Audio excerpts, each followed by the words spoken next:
graça, com a sua infinita misericórdia, eu começo a entender que em todos os tempos que o povo de Deus passou por momentos de crise, Deus sempre levantou alguém para surpreender.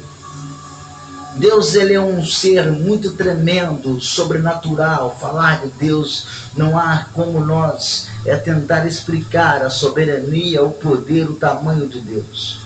A única coisa que eu posso entender de Deus é que Deus, ele sabe superar qualquer tipo de crise. A única coisa que dá para nós entendermos um pouquinho nesta palavra, que independente da crise que o mundo vive, independente do momento, por mais difícil que é, Deus consegue superar. Há momentos que nós não entendemos porque nós queremos fazer com que a nossa vontade venha prevalecer. Nós queremos fazer com que o nosso querer venha a ser o melhor para Deus, não o melhor de Deus para nós. Então é triste, aonde nós erramos, aonde às vezes nós acaba se dando mal, é porque nós queremos que a nossa vontade venha a influenciar Deus. A Bíblia conta para nós que, estando Ana orando, porque Ana queria um filho, Ana era estéril, e agora Ana, ela queria um filho, e Ana ficava tentando competir com Penina, porque Penina tinha filho e ela não tinha. Mas quando a Bíblia relata para nós que Ana resolveu mudar a sua oração, enquanto ela queria filho para competir, ela continuou estéril, mas um dia ela subiu para o templo e ela falou: Senhor, se tu me deres um filho, eu te devolverei este filho. E era tudo que Deus queria, não só queria, mas o que Deus precisava. Uma pessoa que tivesse disposto a gerar no tempo da crise para ofertar para Ele. O que Deus queria era uma pessoa que estivesse disposta a gerar, passar pelo momento de gerar, passar pelo momento agora de dar a luz e ofertar para Ele, porque ele estava precisando de alguém especial. Isto alegra o nosso coração de entender que Deus sabe como conviver com esses momentos difíceis. Deus sabe como passar e como nos levar a enfrentar o momento de escassez nas nossas vidas. E agora, quando Deus ele dá esse filho para Ana, Ana devolve o filho para Deus. O filho que Ana devolve para Deus, que era Samuel, ele vai crescendo no templo.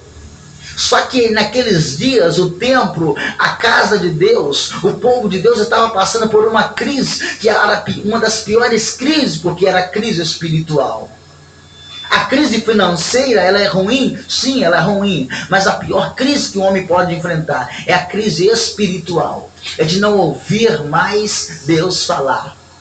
É uma das piores coisas que nós podemos enfrentar, é o silêncio de Deus. É o momento que o homem já não consegue mais ouvir, já não consegue mais entender a voz de Deus, já não consegue mais escutar aquilo que Deus está falando, já não consegue compreender a vontade de Deus para a tua vida. E foi nesse momento tão difícil que Deus começa a levantar agora o menino que Ana gerou. Que Deus começa agora a levantar o fruto que foi gerado pela mulher que era estéril. Deus é assim, Deus usa as coisas que não são para confundir as que são. Deus usa as coisas loucas desse mundo para confundir as sábias. Então o poder, o sobrenatural de Deus é tão tremendo que Deus agora usa uma mulher estéril para gerar algo que seria surpresa para ele no dia de amanhã. Sabe por que às vezes nós fracassamos? Sabe por que às vezes nós não entendemos o agir de Deus? Sabe por que nós às vezes ficamos perdidos? É porque nós queremos entender tudo que Deus está fazendo. Mas eu quero deixar um conselho para você nesta manhã. Mesmo não entendendo, aceite a vontade de Deus e entra no querer de Deus. Entra no sobrenatural de Deus. Porque quando nós não entendemos, sabe, a melhor coisa que nós devemos fazer é continuar adorando mesmo sem entender. É continuar aceitando a vontade do Senhor mesmo sem entender. Porque às vezes nós esperamos coisas assim tão espantosas, mas Deus usa as coisas mais simples. Deus usa as coisas muito simples para nos abençoar.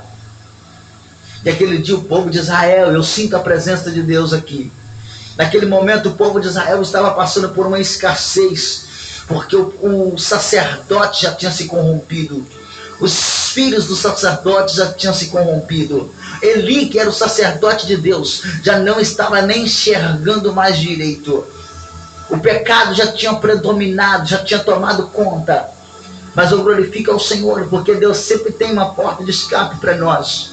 E no meio de uma contaminação grande, no meio de uma tão grande, horrorosa contaminação, Deus levanta uma nova geração. Deus levanta um homem e ele agora começa a mudar a situação. Deus levanta agora um homem chamado Samuel, um jovem, novo, pequeno. Samuel, ainda novo. Deus levanta ele agora para mudar toda a situação. Com esta palavra nesta manhã eu quero dizer que Deus pode estar te levantando na tua casa. Ah, mas o meu pai é assim, a minha mãe é assim, o meu irmão é assim. A casa onde eu moro é assim, os meus parentes são desse jeito. A minha família não quer compromisso com Deus. Mas o que falar agora de um jovem que é criado no meio de uma contaminação, porque os filhos de Eli eram rebeldes. Eli já não estava ouvindo mais a voz de Deus. E Samuel cresce neste ambiente. Mas mesmo assim, Samuel não se corrompe. Ele cresce num ambiente que não era um ambiente agradável para a criação de um jovem. Mas Samuel ele cresce com um sentimento. Ele cresce com um compromisso de escutar Deus e ouvir Deus e obedecer a palavra de Deus.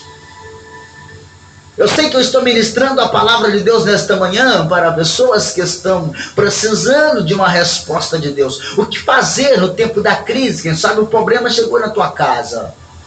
Quem sabe a luta chegou no teu lar. Quem sabe a dificuldade bateu aí na tua casa e você está pensando assim, o que é que eu vou fazer? Será que Deus não está querendo levantar você no momento da dificuldade no teu lar? Ah, mas o meu pai não quer compromisso, mas Deus pode estar querendo levantar você. A minha mãe não quer compromisso, mas Deus pode estar querendo levantar você. O meu filho não quer compromisso, mas Deus pode estar querendo levantar você. O meu esposo não quer compromisso, a minha esposa, e assim sucessivamente. Às vezes nós ficamos no fracasso espiritual, na decadência espiritual. Às vezes nós ficamos com uma decadência dentro do nosso lar e jogando a culpa uns nos outros e sem querer assumir a responsabilidade. Mas eu quero te dizer que Deus nesta manhã, Ele autoriza eu liberar uma palavra, que Deus Ele conta com você. Deus aposta em você. E Deus quer chamar você no teu lar para fazer a diferença. Será que você nesta manhã pode acreditar que Deus está chamando você no teu lar, na tua casa, na tua família para fazer a diferença?